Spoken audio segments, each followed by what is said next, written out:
Greetings and welcome to the channel. This is Ron from Terra of the Twin Sun. Terra of the Twin Sun is a functional division within the Order of the Twin Sun. Today we shall be doing a reading for the energy of Aries for the time and place of October 1st, 2022. It's an October reading according to 6 p.m. 43 minutes in Greenwich Mean Time. Okay? Now, firstly, I would like to address some retrograde action, one of them being Chiron as well as Jupiter, the great benefic, the teacher of the zodiac in the 12th house in retrograde. Chiron on the ascendant means that there's some form of healing that has to be had on a collective level. This is something of a mishap when it comes to the blessings of Jupiter. On a collective level, on a mundane level.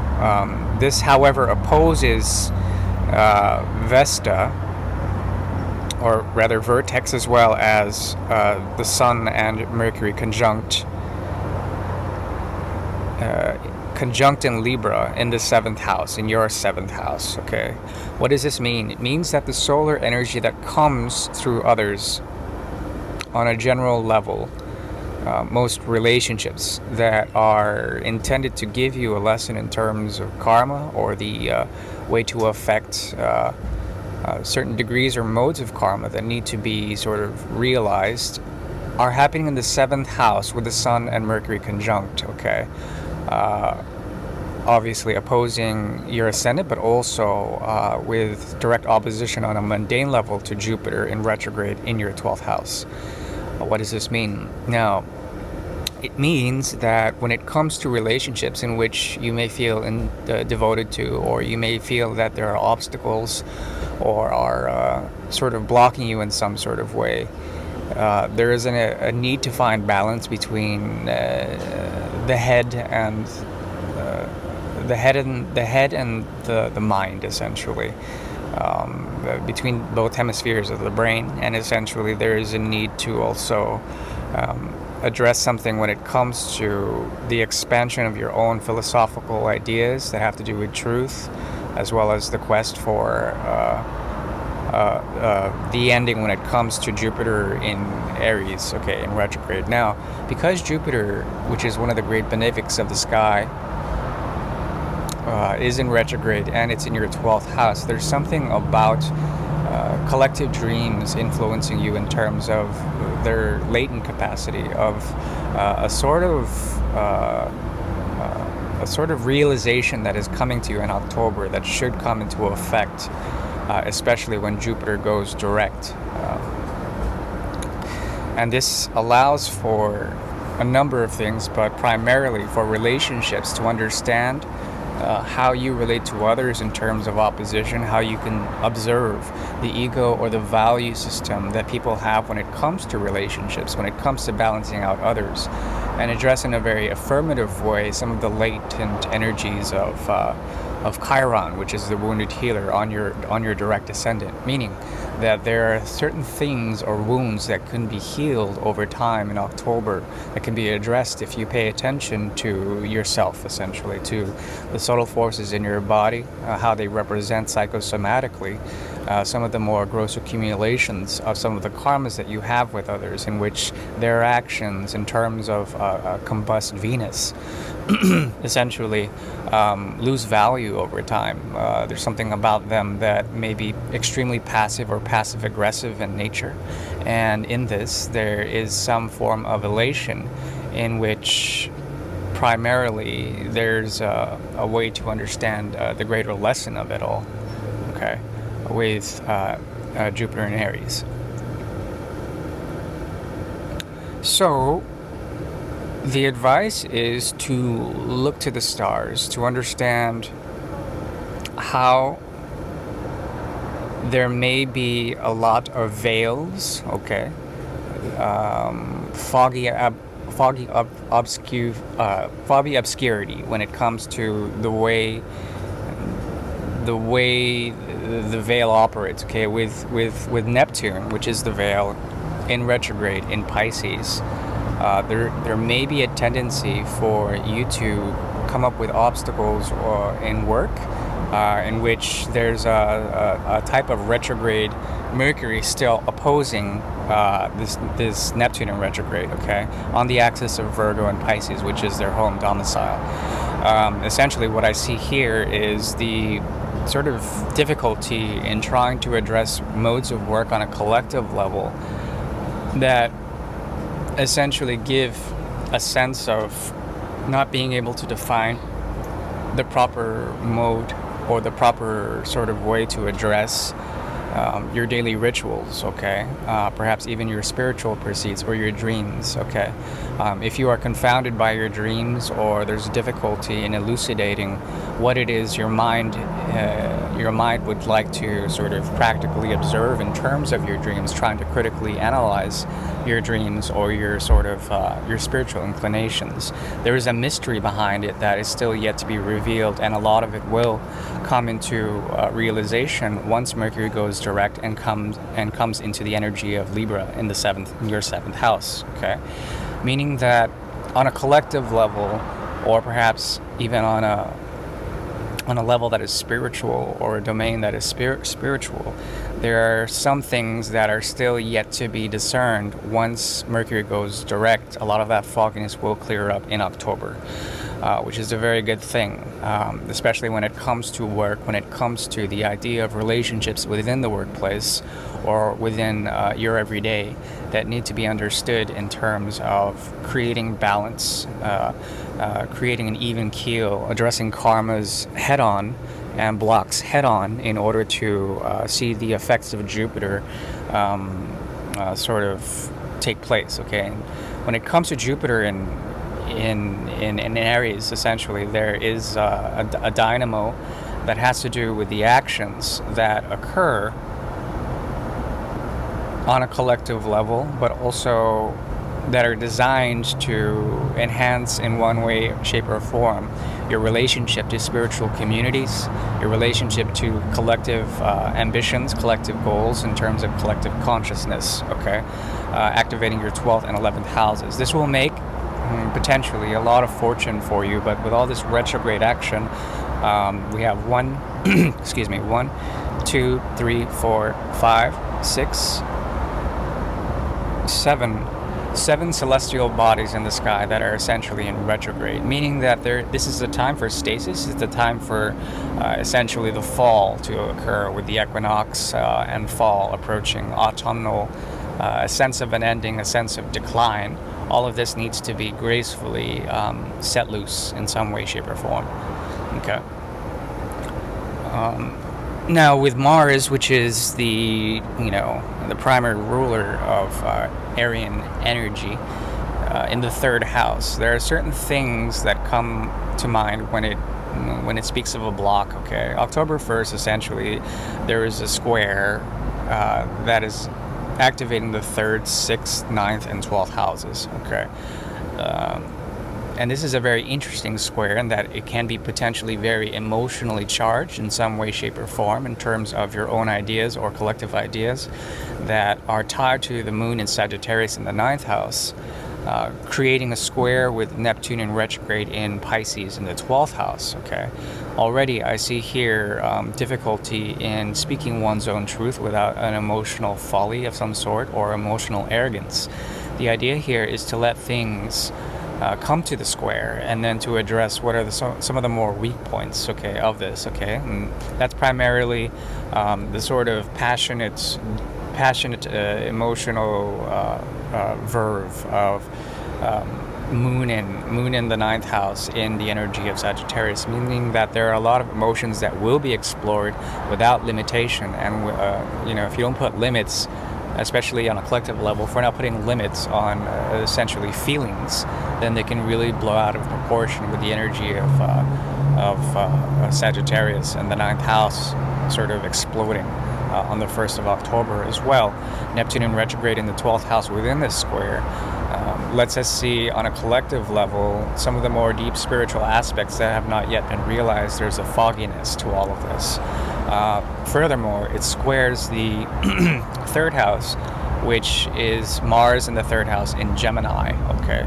Now, with Mars being in Gemini, which is Mars being your primary ruler on a planetary level, um, Mars means action. Mongol means action, which is essentially pushing forward karma in order to affect something in terms of your communities, in terms of your friends, okay? And a lot of your friends may not understand some of the more spiritual side of you when it comes to these being tied up with emotions and truths that are trying to become known or explored. And a lot of this sort of emotional depth and complexity is covered by the veil. And with Mars in the third house in Gemini, there's a possibility that a lot of people will be seen as being duplicitous in some way, shape, or form, working two different karmas, having their hands in too many different pies, okay? The idea here is to focus on the path of the student and the initiate in order to become an adept at what he or she inclines to do. There's a lot in terms of initiation on the path of the third, the sixth, the ninth, and the 12th house, which with this square essentially creates great difficulty in terms of coming up with the right voice in order that your actions align with your emotions, as well as your need to explore emotions in order to define your voice. Okay, so a lot of this is very difficult to maneuver, and furthermore, it is accentuated by a square of the sixth house. So essentially, daily routines, blocks in terms of mental blocks are very highly accentuated in the early month of October for those in general, people in general. And there is a slowness to it that requires the emotional expansion of Sagittarius in the ninth house in order to come up with practical ways of doing things, ways of communicating with others in order that there is a practical sort of equilibrium in it all. Some of the more beneficial, all that being said, there's a lot to be had in terms of beneficial aspects, primarily in your first house. There is something about, I would say, the folly of Uranus in retrograde in Taurus, and this has been causing a lot of trouble for survivability for a lot of people, especially when it comes to pleasure or finance or sustainability, practicality. It's been hell and high water for, especially with the conjunction of the North Node with Uranus in retrograde in your first house. Okay, what is this? What is this sort of elucidate? Primarily, it's the movement to define oneself through realities and actions within family structures, as well as with your own finances and trying to find clarity and all of that. The difficulty is that on a collective level, we are suffering with Saturn in retrograde, squaring up Uranus in retrograde in Taurus and Aquarius, respectively. What does that do? It kind of has people looking at multiple ways in which to live out different frequencies or vibrations, and how these manifest on an Aquarian level, which allows for scientific endeavor, technological advancement, alternate economies, as well as these economies being crippled by essentially the latent effects of ingenuity. How there are certain things about what we are doing technologically in order to advance our own cultural consciousness on an ecological level, but also on a humanitarian scale, and these falling short in terms of the split that occurs with the mirroring of one vibration to another in Aquarian energy. Now, what this points to essentially is difficulty in asserting oneself when it comes to your own desires to find stability or to find a practical way of doing things to address the chaos and the disorder of things and trying to make sense of it all. Now, with the cardinal energy of Aries, there is a possibility of doing this by celebrating the path of the student, by becoming humbled by one's own actions in order to bring forward the system of desires that we may have on the path of the triplicity of air. Okay, now what that means is essentially is that you have to be wary of essentially the actions that you portray in order to find and address spiritual doubt or existentialism. If you are feeling like there's difficulty in addressing that, there is an ability to see the blocks that are there that are produced by a hazy Mercury in retrograde. Okay, so essentially, any sort of neurological disorders or difficulties in trying to think properly, trying to think straight, are going to be set straight if you can address the dualistic nature that your mind tends to portray or project into this reality, in which there is a need to understand and to learn from different ways of thinking, at least two of them, one being guided more towards work, the other being guided more towards spirituality. And this halving essentially is a very difficult thing to essentially address. Now, beyond this, there's a possibility also of finding order by devoting oneself into coming into a realization or functionality of the mind.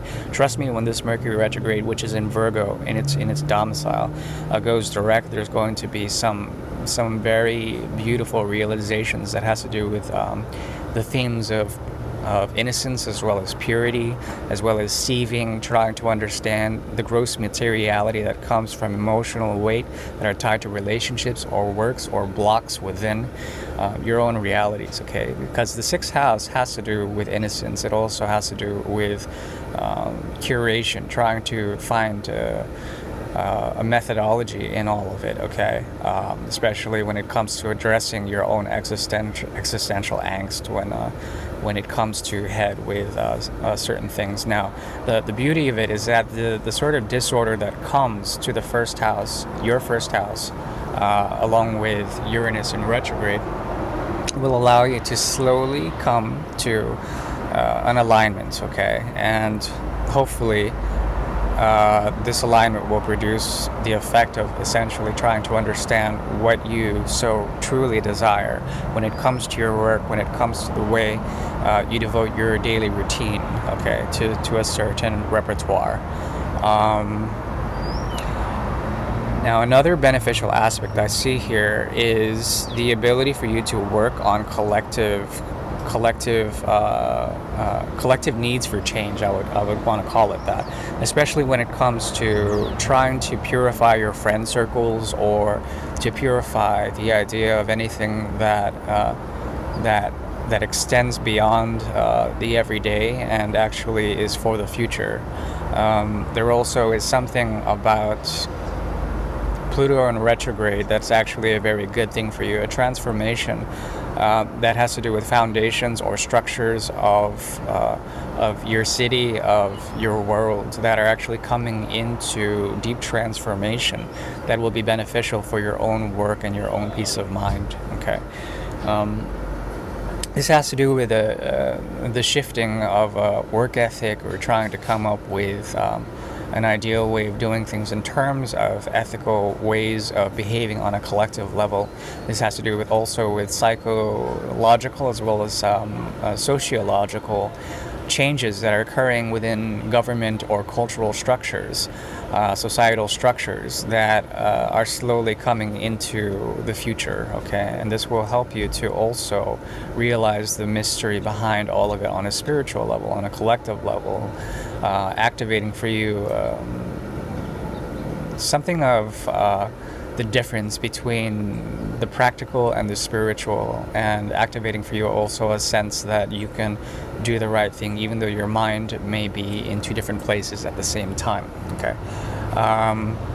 So there are some good things that are occurring in terms of collective changes in terms of spiritual goals and our ambitions, those reflecting the explorations of the moon in Sagittarius. Now, the South Node is untouched for the time being. I don't see any heavy aspects in terms of Aryan energy, but because the South Node is in Scorpio, it also activates essentially the Mars component, okay, which is, let's see here, 1, 2, 3, 4, 5, 6, 7, 8, 9. It's about 8 or 9 houses, okay. In terms of the effect of the South Node in Scorpio, it has to do with the sublimation of things when it comes to deep seated, I would say, intensities of the past life, okay, on a collective level that are being addressed in terms of you learning from them in some way, shape, or form, transforming through those past lessons and bringing forward new karmas, essentially, that are going to create for you a type of existential self-knowing. But don't let don't let the veil fool you. In this, there's something that you can devote to in terms of your work that should be beneficial once Mercury goes direct in October. Okay, and that's the best I can do. Hopefully, that has brought some form of clarity in terms of the energy of Aries. And I do wish you well. Thank you. I'm in the middle of a move. Sorry, I can't do tarot for you right now, but this is the best I can give you for the month of October. Thank you. Bye-bye.